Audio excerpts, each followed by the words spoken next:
Hello, everyone. Welcome back to my YouTube channel.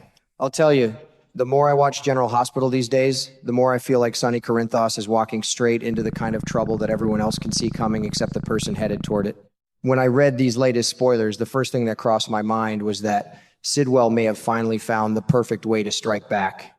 Not with brute force, not with some loud public move, but with something much more dangerous, a message that looks harmless until it's too late. What really caught my attention is Justine Turner's recent warning to Sonny. She made it clear that Sidwell could still be hiding somewhere in town and that law enforcement had identified a possible safe house. The problem is that she couldn't reveal the location. Now, if I put myself in Sidwell's shoes for a moment, that piece of information becomes incredibly valuable. A man like Sidwell doesn't just run and hide. He watches, listens, and waits for the right opportunity. That's why I can't shake the feeling that Sonny may be walking into a trap carefully designed just for him. The more I think about it, the more believable this theory becomes. We've already seen Sidwell manipulate people through fake messages before. He pulled off a similar trick involving Jacinda Bracken, and that scheme helped drag Ezra Boyle into his web of lies.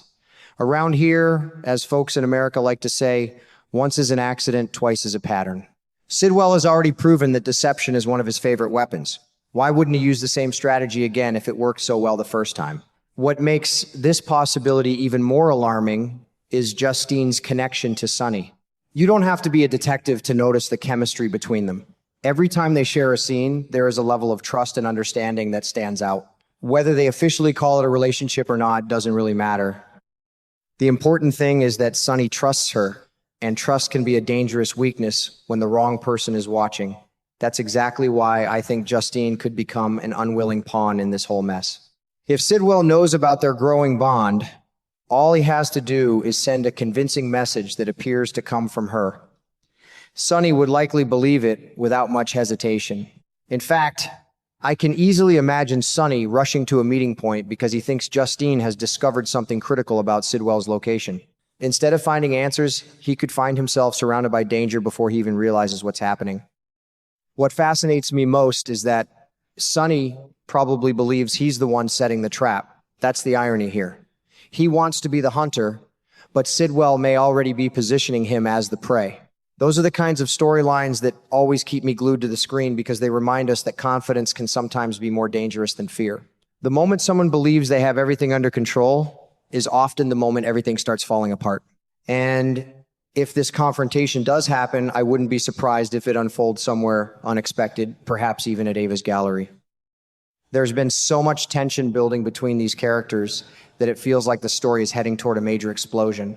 The pieces are slowly moving into place, and from where I'm sitting, it looks like one wrong move could change everything for poor Charles. The more I sat with these spoilers, the more convinced I became that Sidwell isn't simply trying to lure Sonny into a meeting. I think he's trying to control every single move before Sonny even realizes he's part of the game. That's what makes this whole theory so fascinating to me.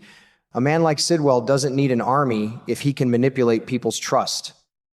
Sometimes one fake text message is more dangerous than a room full of armed men. If I were betting on how this plays out, I'd say Sidwell sends a message to Sonny that appears to come directly from Justine. It would probably sound urgent, maybe claiming she has finally located the safe house or uncovered evidence that can't wait another minute. At the very same time, I wouldn't be surprised if he also sends a fake message to Justine, making her believe Sonny asked to meet somewhere in secret. That's a smart move, because it pulls both of them toward the same location without either one realizing they're being manipulated. What really makes this plan work is the relationship that's been growing between Sonny and Justine. They trust each other. They don't question each other's intentions. That's exactly the weakness Sidwell needs. Trust is a beautiful thing until the wrong person figures out how to weaponize it. I've always believed that some of the most dangerous villains aren't the strongest ones. They're the ones who understand how people think. Sidwell strikes me as exactly that kind of enemy. Now, could Sonny simply call Justine to verify the message? Of course he could. That's the obvious question everyone asks. But life doesn't always work that neatly, especially in Port Charles. Maybe the message creates enough urgency that Sonny rushes out before thinking twice. Maybe Justine is already on her way after receiving her own fake message. Maybe neither of them answers because they're both driving toward the meeting place. Sometimes all it takes is a few minutes of confusion for disaster to unfold, and I have a feeling that's exactly what Sidwell is counting on. The other reason I keep leaning toward this theory is Sidwell's growing desperation. He's no longer thinking like someone trying to stay hidden. He's thinking like someone who believes he has nothing left to lose. Those kinds of people scare me the most because they stop worrying about consequences. If Sidwell believes Justine could eventually help build a case that sends him away forever, then she becomes every bit as dangerous to him as Sonny. We've watched powerful people become targets before in this town. Judges, prosecutors, witnesses. It wouldn't surprise me one bit if the acting district attorney became the next name on Sidwell's list. Imagine Sonny and Justine arriving only moments apart. Sonny walks in expecting to see Justine waiting for him. Justine expects Sonny, asks for the meeting. They exchange only a few confused words before realizing something doesn't add up. Neither one actually sent the messages. That realization would hit like a punch to the stomach because by then they would already understand they've walked straight into someone else's plan. As folks back home like to say, the jig is up. Except in this case, it's the victims who discover they're the ones being hunted. I have to admit, that kind of slow realization always makes for some of the best General Hospital drama. It's not just the gunfire or the action that grabs me. It's watching characters realize piece by piece that every decision they've made over the last hour has been exactly what the villain wanted. That's psychological suspense at its best, and I think this storyline has the potential to deliver plenty of it. Then my thoughts drift back to something Sonny recently told Justine, that he was ready. At first, those words sounded confident. Sonny has lived through countless mob wars, betrayals, and assassination attempts. Confidence comes naturally to him. But after reading these spoilers, those same words suddenly feel much heavier. Sometimes confidence can quietly turn into overconfidence, and that's when trouble finds you. My old grandfather used to say, pride goes before a fall. I don't know if that's what we're seeing here, but it certainly makes me wonder. Another piece of the puzzle that shouldn't be ignored is Ethan Lovett. Under normal circumstances, Sonny would probably have people watching his back. That's how he survives. He relies on loyal allies who know when something feels wrong. But Ethan has his own nightmare to deal with. He's already running from an old enemy, fighting battles that have nothing to do with Sonny.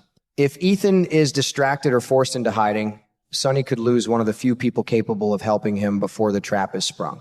Sometimes the worst thing that can happen isn't betrayal. It's simply being alone when you need your friends the most. Just when the tension couldn't possibly get any higher, I have this feeling Justine burst through the door. Maybe she realizes the messages were fake just in time. Maybe she called for a SWAT team before rushing over herself. Or maybe she arrives completely alone, determined to save Sonny no matter the risk. Either way, once she enters that room, everything changes. The calm disappears, every plan falls apart. One wrong move could trigger absolute chaos.